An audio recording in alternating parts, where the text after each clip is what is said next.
રાજકોટમાં વીજકર્મીના આપઘાતમાં હની ટ્રેપનો ખુલાસો. બદનામીના ડરથી ગળે ફાંસો ખાઈ આપઘાત કર્યો. સુસાઇડ નોટમાં લાખો ખંખેરાયાનો ઉલ્લેખ. રાજકોટ જિલ્લાના જેતપુરમાં હર્ષદ વણજારા નામના વીજકર્મીએ ગળે ફાંસો ખાઈ આપઘાત કરી લીધાનો બનાવ સામે આવ્યો. ત્યારે પ્રાથમિક તપાસમાં વ્યાજખોરોના ત્રાસને કારણે આપઘાત કર્યો હોવાની આશંકા વ્યક્ત કરવામાં આવી હતી. પરંતુ યુવાનના મોટાભાઈએ ફરિયાદ નોંધાવતા મામલો હની ટ્રેપનું હોવાનું ખુલ્યું. સુસાઇડ નોટમાં જણાવ્યા અનુસાર અપરિણિત યુવાન પાસેથી આરોપીઓએ લાખો રૂપિયા ખંખેરી લીધા હતા. ત્યારે હાલ જેતપુર સિટી પોલીસે આરોપી સોનલ રાજુ પરમાર, રાજુ હરિ પરમાર તેમજ તેના વંથલીના બનેવી શાંતિલાલની ધરપકડ કરવાની તજવીજ હાથ ધરી છે. મૃતકે સુસાઇડ નોટમાં લખ્યું હતું કે મારા મરવાનું કારણ સોનલ રાજુભાઈ પરમાર, રાજુભાઈ હરિ પરમાર તેમજ રાજુભાઈના બનેવી શાંતિલાલ છે.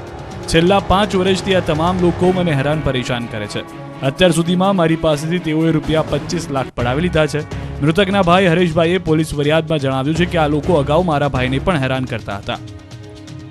મૃતકના ભાઈએ જણાવ્યું હતું કે મારા ભાઈએ તેમના વિરુદ્ધ જેતપુર સિટી પોલીસમાં 2017માં અરજી કરી હતી. આરોપીઓ હની ટ્રેપમાં ફસાવી મારા ભાઈને હેરાન પરેશાન કરતા. જે તે સમયે મારા ભાઈએ સોનલબેન તેમજ રાજુભાઈને 4 લાખ આપી સમાધાન કર્યું હતું.